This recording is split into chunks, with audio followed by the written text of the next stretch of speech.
नमस्कार, स्वागत है आपका ब्रेन ट्री ऑनलाइन प्लेटफॉर्म पे। और मैं हूं रवि चौहान। आज तक हमारा जो बिंदु चल रहा था वो चल रहा था शब्द विचार। ठीक है, शब्द विचार में हमने सबसे पहले स्रोत और इतिहास के आधार पर और उत्पत्ति के आधार पर जो हमने बिंदु था वो कर लिया है। और उसके बाद अगला जो हमारा बिंदु चलता है वो है रचना और बनावट के आधार पर। रचना और बनावट के आधार पर या उत्पत्ति के आधार पर। ठीक है, अभी तक हमने जो बिंदु पढ़ा था वो पढ़ा था उत्पत्ति के आधार पर, स्रोत के आधार पर, इतिहास के आधार पर।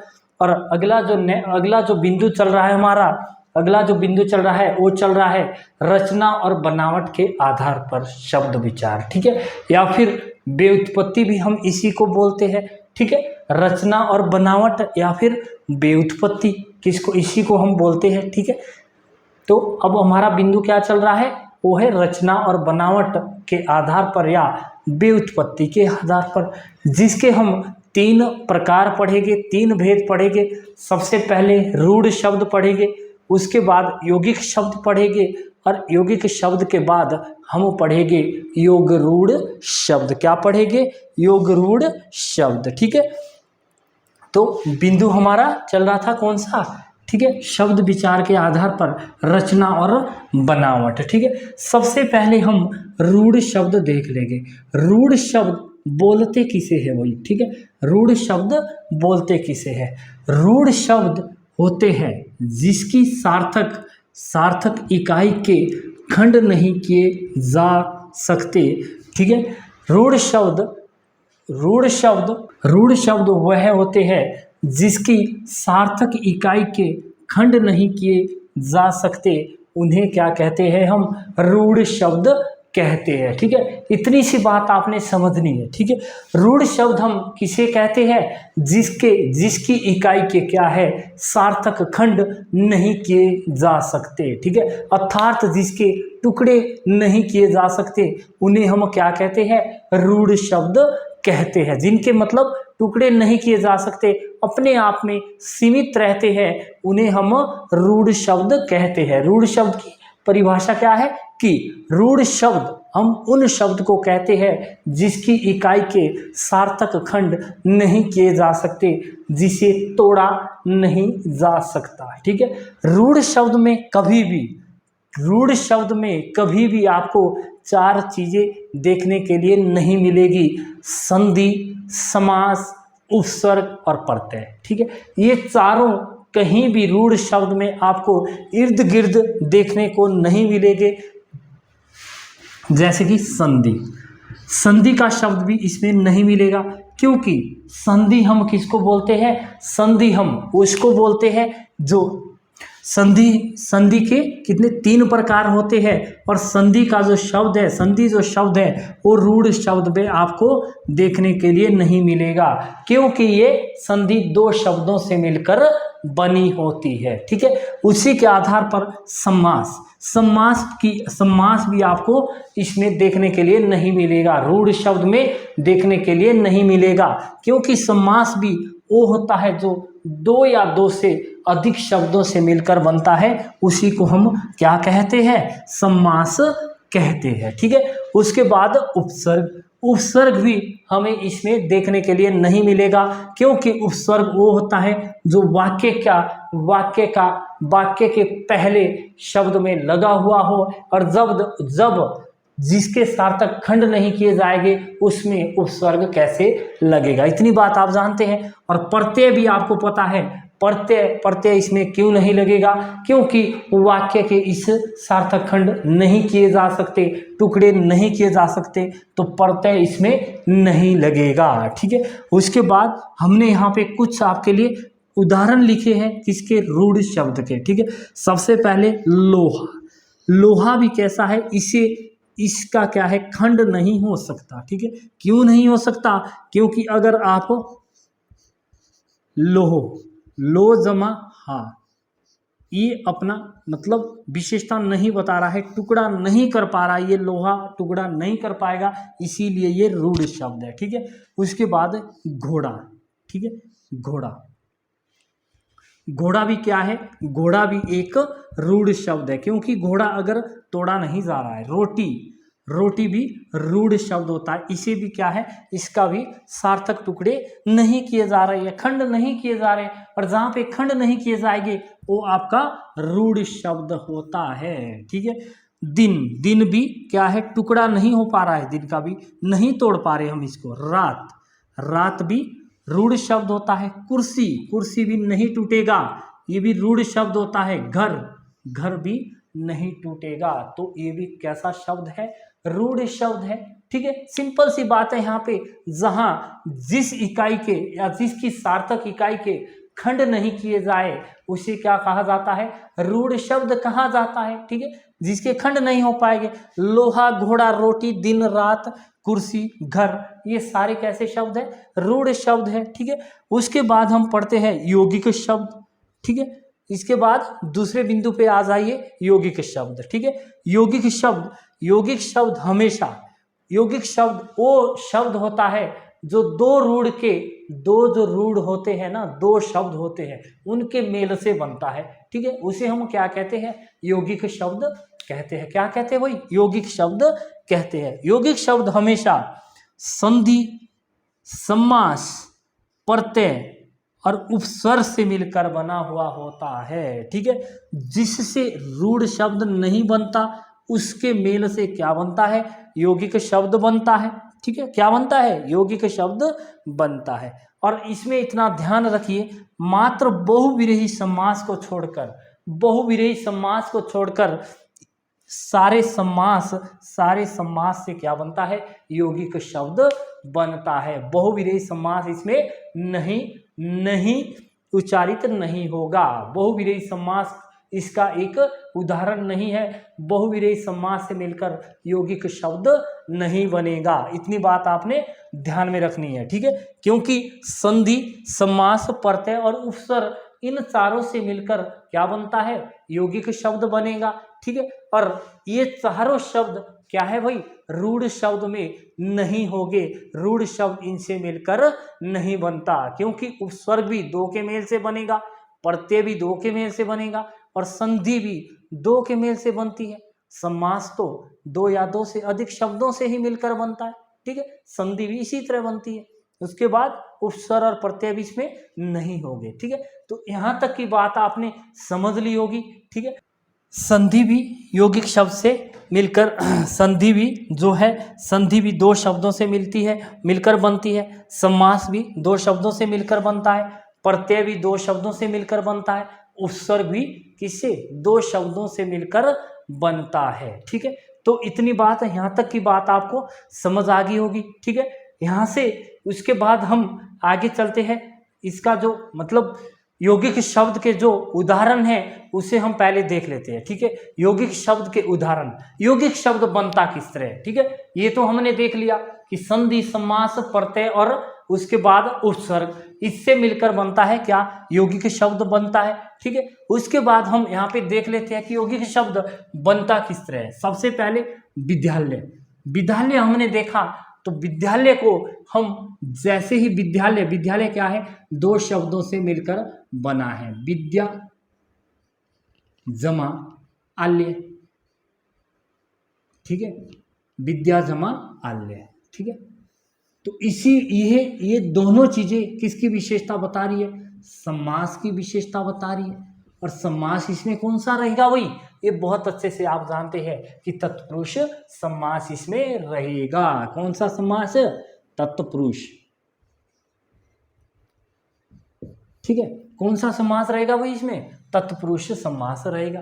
ठीक है, विद्या जमा आल्य में कौन सा समास रहेगा, तत्पुरुष समास रहेगा। ठीक है, यहां तक की बात आपने समझ ली होगी कि विद्यालय। ठीक है, विद्यालय दो शब्दों से मिलकर बना है, विद्या जमा आल्य।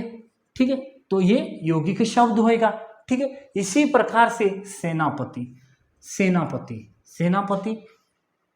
सेना के लिए पति। ठीक है, सेना के लिए पति, इसमें भी कौन सा समास है, तत्पुरुष समास लगा है। ठीक है, और तत्पुरुष समास सेना जमा पति दोनों से मिलकर बना है क्या, आपका यौगिक शब्द। राष्ट्रपति, अगला उदाहरण इसमें है, राष्ट्रपति, राष्ट्र के लिए पति, ठीक है, राष्ट्र के लिए क्या है, पति होएगा, ठीक है। पुस्तकालय, पुस्तक के लिए आलय, ठीक है, क्या है, पुस्तकालय में क्या है, पुस्तक के लिए आलय, ठीक है। कौन सा इसमें, इसमें भी यौगिक शब्द रहता है, ठीक है। उसके बाद फिर आ जाते हम एक तीसरा जो हमारे पास उदाहरण है, कौन सा है, योग रूढ़, ठीक है। अभी तक हमने यहाँ तक की बात आपको समझ आ गई होगी कि रूढ़ शब्द हम किसको बोलते हैं, योग रूढ़ शब्द हम किसको बोलते हैं। योग रूढ़ शब्द वो शब्द होता है जो दो शब्दों के मेल से बनता है, जैसे विद्या जमा आल्य, ठीक है, विद्यालय, विद्या जमा आल्य, ठीक है। उसके बाद सेनापति, सेना के लिए पति, तत्पुरुषी समास लगा हुआ है इसमें। राष्ट्रपति, राष्ट्र के लिए पति। पुस्तकालय, पुस्तक के लिए आल्य। और विशेषकर, विशेषकर योग रूढ़ समास, योग रूढ़ जो आपका शब्द है उसमें विशेषकर तत्पुरुष समास तो, तत्पुरुष समास तो उच्चारित तो होएगा ही होएगा, लेकिन द्वंद्व समास, अव्ययीभाव समास, द्विगु समास और कर्मधारय समास, ये भी सारे सारे जो समास है मिलकर ये क्या है, यौगिक शब्द बनाते हैं। क्या बनाते हैं, यौगिक शब्द मिलकर बनाते हैं। इसी प्रकार से एक उदाहरण फिर यहाँ पे पूछा है, विज्ञान, ठीक है, बी जमा ज्ञान, विज्ञान, ये भी दो शब्दों से मिलकर बना है, क्योंकि इसमें विग्रह हो रहा है, ठीक है। जहां पे आपको विग्रह देखने के लिए मिलेगा उसे हम क्या कहते हैं, उसे ही हम कहते हैं यौगिक शब्द। क्या कहते हैं, यौगिक शब्द कहते हैं, ठीक है। क्या कहते हैं, यौगिक शब्द कहते हैं, ठीक है। उसके बाद है आपका योग रूढ़ शब्द, ठीक है। तीसरा जो हमारा प्रकार रहेगा, तीसरा जो भेद रहेगा वो है आपका कौन सा, योग रूढ़ शब्द। क्या है भाई, योग रूढ़ शब्द, योग रूढ़ शब्द, ठीक है। योग रूढ़ शब्द देख लीजिए, दो शब्दांशों, ठीक है,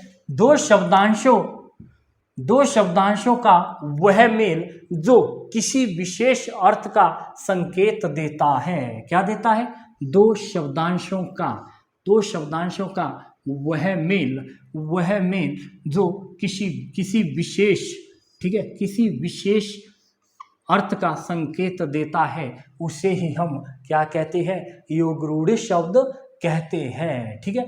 दो शब्दांशों का वह मेल, मतलब कहने का मतलब ये है कि जिसका ना तो पहला पद और ना ही दूसरा पद, ठीक है, ना तो रूढ़ और ना यौगिक, दोनों जो है एक, दोनों अपनी विशेषता नहीं बताएंगे, वो एक तीसरे पद की ओर संकेत करते हैं, ठीक है। जिस प्रकार से मैंने आपको एक बहुविरेयी, जब हम समास पढ़ रहे थे, समास में मैंने आपको क्या है, बहुविरेयी समास जिस प्रकार से मैंने आपको बताया था, उसी तरह से हम यहाँ पे क्या है, योग रूढ़ शब्द पढ़ते हैं, ठीक है। उसमें भी हमने क्या किया था, दोनों जो पद है उसके वो एक गौण पद का वो उच्चारित करवाते हैं, ठीक है। गौण पद वो मतलब अपनी विशेषता नहीं बताएंगे, यहाँ पे भी दोनों पद अपनी विशेषता नहीं बताएंगे और एक तीसरे पद की ओर संकेत करेंगे, ठीक है। दोनों पद इसके उपप्रधान रहेंगे, दोनों पद अपनी विशेषता नहीं बताएंगे और तीसरे पद की ओर एक संकेत करेंगे, ठीक है। जैसे कि यहाँ पे उदाहरण देख लीजिए, गजानन, ठीक है, गजानन, ठीक है, गज जमा आनन, ठीक है, क्या है, गज जमा आनन, ठीक है। गज जमा आनन है और गज जमा आनन दोनों ही पद अपनी विशेषता नहीं बता रहे हैं, ठीक है, ना तो गज बता रहा है और ना ही आनन बता रहा है। अब इसको दोनों को मिलाकर एक सांकेतिक, ठीक है, सांकेतिक निर्देश कर रहे हैं ये, ठीक है। क्या कर रहे हैं भाई, सांकेतिक निर्देश कर रहे हैं, एक अलग पद बनाने के लिए एक सांकेतिक निर्देश कर रहे हैं, जो कि हम किसको बोलते हैं, गज जमा आनन। गज जमा आनन हम किसको बोलते हैं, गणेश को बोलते हैं, ठीक है। तो तीसरे पद की ओर इन्होंने क्या है, एक संकेत किया है, जिसमें हम गज जमा आनन किसको बोलते हैं, गणेश को बोलते हैं, ठीक है। दूसरा यहाँ पे उदाहरण देख लीजिए, नीलकंठ, ठीक है, नील जमा कंठ, यहाँ पे हमने दोनों पद बना लिए हैं, ठीक है। दोनों ही पद अपनी विशेषता नहीं बता रहे, ना तो कंठ बता रहा है और ना ही नील बता रहा है, इसीलिए इसका हम एक सांकेतिक निर्देश तीसरे पद की ओर करते हैं, ठीक है। सांकेतिक निर्देश जब तीसरे पद की ओर करते हैं तो तीसरा पद शिव को बोला जाता है, क्या, नीलकंठ, क्योंकि उन्होंने क्या है, सर्प का जहर पिया था। ठीक है, इसीलिए तीसरे पद की ओर एक संकेत किया है और इसीलिए इसे नीलकंठ, नीलकंठ जो होता है ये दो शब्दों से मिलकर बना है लेकिन तीसरे पद की ओर संकेत कर रहा है। ठीक है, उसके बाद है महावीर। ठीक है, अगला उदाहरण देख लीजिए, महावीर, महान जमा वीर। ठीक है, महान जमा वीर क्या है, महान जमा वीर, दोनों ही पद अपनी विशेषता नहीं बता रहे हैं और एक तीसरे पद की ओर संकेत कर रहे हैं। किसकी ओर, हनुमान की ओर संकेत कर रहे हैं। ठीक है, उसके बाद है एक उदाहरण और यहाँ पे पंकज। ठीक है, पंकज, और बहुत ही ये एग्जाम मतलब आपका जो परीक्षा है उसमें एक महत्वपूर्ण रोल रखता है। कौन, पंकज, बहुत बारी पूछा जाता है ये। ठीक है, पंकज, और इसे देख लीजिए पंख। ठीक है, पंख जमा जौ। ठीक है, पंख जमा जौ से मिलकर बना है और पंख जमा जौ, पंख जमा जौ से मिलकर बना है तो ये एक तीसरे पद की ओर संकेत कर रहा है। मतलब कि ये कीचड़ में उत्पन्न हुआ है।